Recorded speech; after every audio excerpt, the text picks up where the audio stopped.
Good evening, everyone. Time for another silver update. This is the daily chart of silver provided by netdania.com. You can click on the link below. You can see we're rolling over there. Let's pull up the MACD. Rolling over and crossing down through the zero line. So pretty bearish formation going on there. Trend line, let's pull back out and get those drawn in. So the major trend line is going to be from the bottom, of course, of that spike. But that's kind of a fake out spike. So obviously we got through that one. That one is broken. So is there really anything left as far as trend lines? Not really. There's just really the underlying support, and that underlying support is going to be a band right here from the price that we're already in to down to around in here. So you can see there's a significant period of time where the price churned inside of this band. We're just starting to enter into that band, so that's going to provide some support. There is a little bit of support below that. So it is possible that we'll test into new lows, and we always want to keep an eye out for bargains if that's going to happen. So because we always want to be buying at the lows. But let's look at a article here from Jeff Nielsen. I'm going to spend most of the time on this because it's really important when you're stacking silver to try to get an idea of what it's really worth, what the true value is. And silver stackers have to be reminded from time to time what the true value is. I thought this was a really good article, so I'm going to go through it. This is from Jeff Nielsen on Saturday. Regular readers are well aware of an unresolved problem/issue which has permeated these commentaries for especially the past 3 years. The lack of any rational or objective means of for pricing assets, most notably the precious metals themselves. There are two enormous obstacles facing any analyst in attempting to resolve this issue. First of all, our economies are now operated with currencies which are not only worthless but are absurdly fraudulent and worthless. With all asset prices denominated in one form or other of this worthless paper, this makes the absolute price for all hard assets infinity, with no means of differentiating between asset classes. Compounding this enormous practical difficulty, the relative price of assets in relation to each other has also been skewed well beyond the slightest connection with reality, i.e., the economic fundamentals particular to each asset class, through endless systemic market manipulation. Previous commentaries have frequently noted that we no longer have markets, just rigged casinos. Thus, the ridiculous prices generated through this systemic fraud have no relevance or legitimacy whatsoever. Boiled down, the conundrum facing us in attempting to estimate current rational prices for assets is twofold. Not only do we lack any obvious starting point for where to begin this process, we have no visible parameters to guide us in how we begin this process. How do you begin to estimate rational prices in a totally fraudulent system denominated in worthless currencies? Enter Rob Kirby. In a recent interview for Sprott Money News, Mr. Kirby was in fact asked this question: how do we engage in the relative pricing of assets with asset prices skewed so severely through manipulation? Here was his response. I take the last 3,000 years roughly, I put it on a yardstick and ask myself for the greatest amount of that yardstick what served as money. If you take the last 3,000 years and you put it on a yardstick, for about 32 inches of that yardstick, somewhere between 40 and 60 ounces of silver was a solid upper middle class wage. My question back to you is, tell me exactly what you consider to be a solid upper middle class wage today. If you're like me, you're going to probably say that around $50,000 to $60,000 a year. Some might have a different number. I'm going to take $50,000 a year and I'm going to divide that by 40 ounces of silver.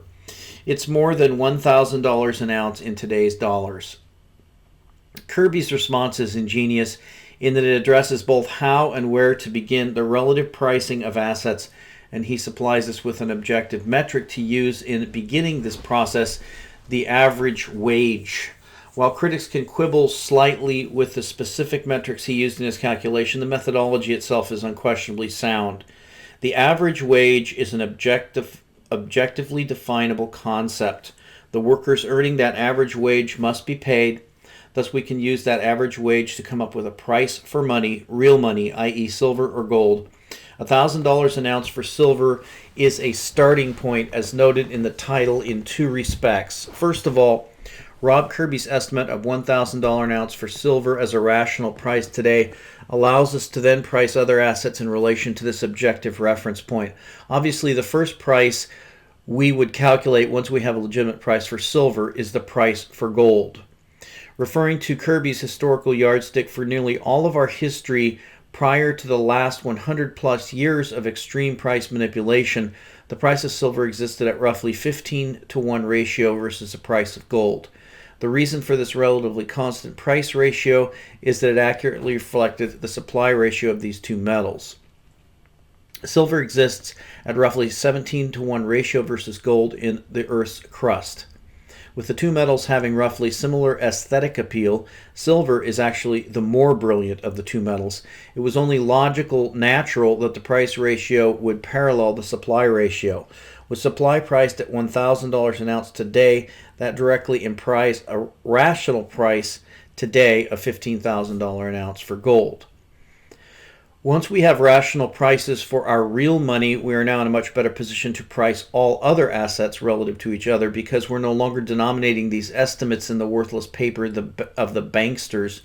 It's beyond the scope of this analysis to come up with historical price ratios for other commodities or other hard assets such as real estate and asset prices for the plethora of goods produced in the global economy. However, it is certainly not beyond the scope means of our governments and the various businesses in those different sectors to engage in this repricing exercise by referring whenever and wherever possible to historic prices which existed prior to the one bank turning our markets into merely one of the rackets in its crime syndicate. While the fundamentals for different classes of assets can and do change over time, historic prices for various asset classes can be modified to reflect these changing fundamentals. Again, this is a process which can be done objectively, assuming that such analysis is based on legitimate data. Indeed, it is changing fundamentals which is the second reason why a $1,000 an ounce price for silver today is merely a starting point. The fundamentals of silver as a commodity have changed enormously versus the historical norm referred to previously. Indeed, the dramatic change in silver's economic fundamentals is a direct result, in particular, the last 50 plus years of systemic price manipulation. Specifically, while the supply of silver versus gold in the Earth's crust is a constant, the quantities and ratios of these two metals above ground is not. Global stockpiles of silver in relation to gold have plunged radically, as detailed in the analysis of the esteemed Mr. Ted Butler. By Mr. Butler's own best estimates, more than 80% of the world's silver was literally consumed over this period of time in a direct product of the 600-year low in the price of silver in real dollars. And this is the chart. A very famous chart, by the way. And you can see the buy by Warren Buffett near the low. And of course, we know he had to cough that up. As has been explained previously, underpricing anything induces overconsumption, our natural reaction to anything which is relatively on sale. But not only did the extreme ruthless price suppression lead to the dramatic overconsumption of silver, such extreme underpricing enormously discouraged industrial recycling while decimating the global silver mining industry, further undercutting supply.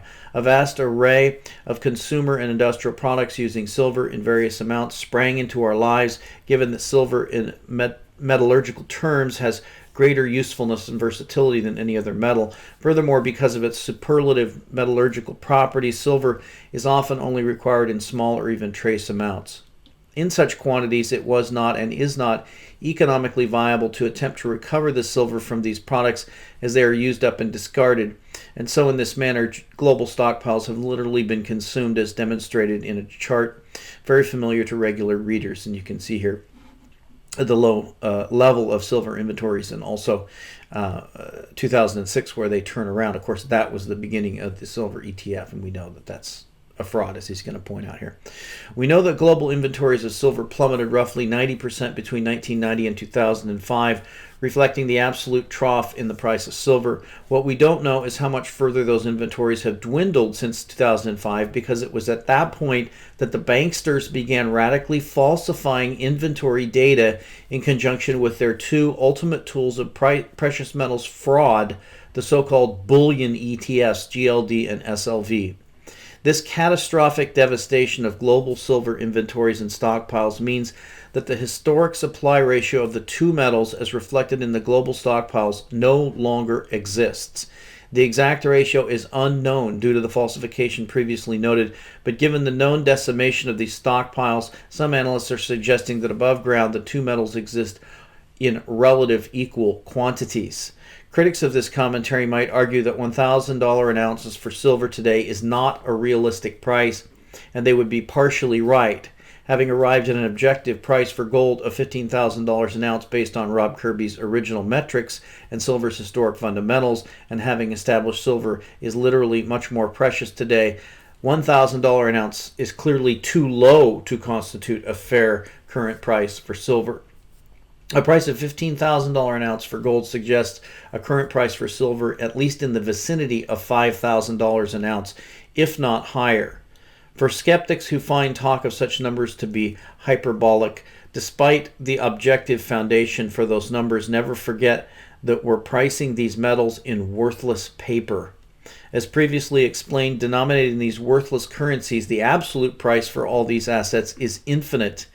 In relation to that reality, pricing gold, silver today in mere $1,000 can be regarded as the most conservative of calculations. No matter how radically the one bank has falsified our economic reality in this wonderland matrix of fraud and propaganda, through human ingenuity we can restore rationality and legitimacy to our markets and the prices generated by bona fide buyers and sellers in those markets, and it all starts yet again with silver and gold. So, excellent article by Jeff Nielsen, covers the points we've been talking about for many, many years. And I just want to do a little bit more exploring of this price difference with silver and gold, the ratios and the historical. This is a historical chart of silver, long-term silver. You can see that it goes all the way back to, this isn't the inflation adjusted one that we looked at, was in the article.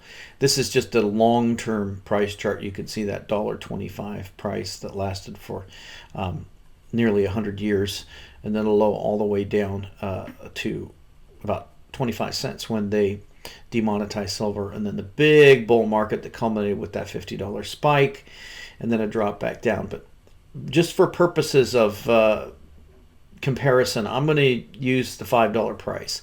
Reason I'm going to use the $5 price is you can see it's a stable price from about mid 1970s, early 1970, all the way through to early 2000s.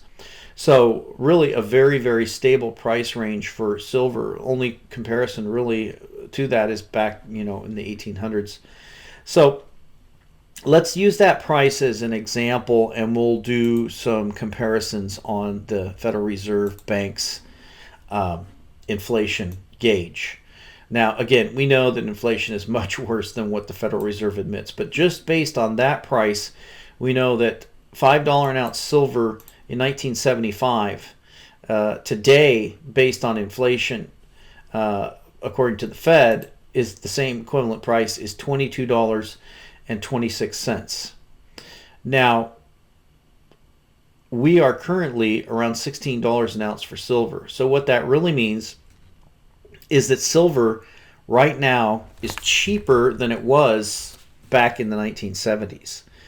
And so really the only prices you see below that are down in here. Now, if we used that $50 price spike that we had, and some people will say, well, that's absurd. You can't use that price because that was a huge price spike. Well, there was a huge price spike in gold that went to $850 an ounce, and we're up at $1,200 in gold.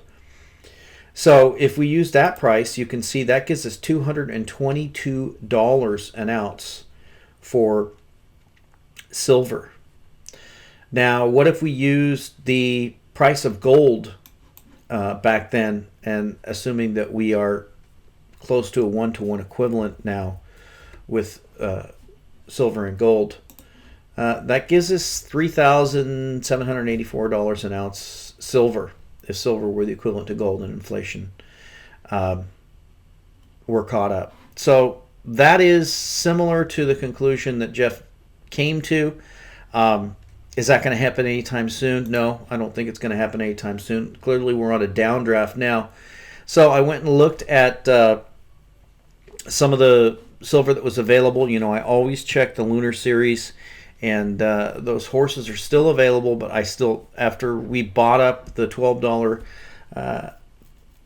half ounce horses, which was $24 an ounce.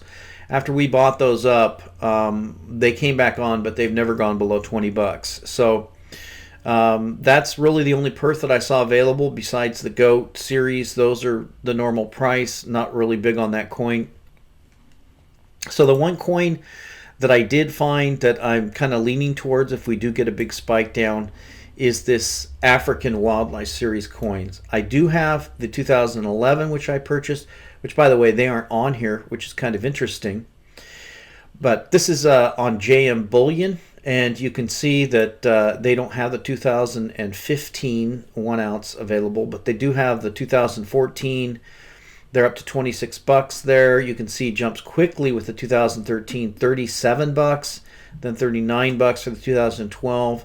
2010's up to $74, $84 for the 2009. You can see 91, then 116, 124, $195 for the 2006 elephant. So there's something going on with these coins, and you can still get them really cheap. If you go over here to APMEX, we can see that you can still get the 2015 elephant.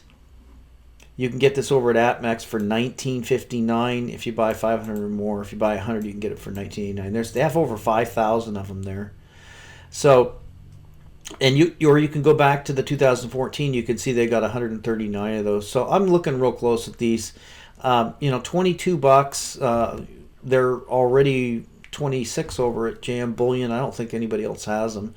Maybe Gainesville. You can do some comparisons. So I'm liking the coin. The 2015, it stands up about the same as the rest. Will this coin get the pricing that the older ones have? Well, I think it's a pretty good bet. So that's going to be my favorite for now. I'm going to be watching these coins and the numbers that are available if we get that dip down. I really don't like to buy except on violent dips. And I look for, when I buy, I look for just blood in the streets. I look for panic. I look for all-out collapse. I look for the price in an absolute free fall. Normally, when I see the price of silver in an absolute free fall and then it kind of slows down, then usually that's when I step in and buy. So I bought in here. I bought in here. I think I bought some in this. I don't think I caught the very bottom on that one. So we're looking for a free fall. If we get that, then it's probably going to be the time to step in and buy. And we'll talk to you next time.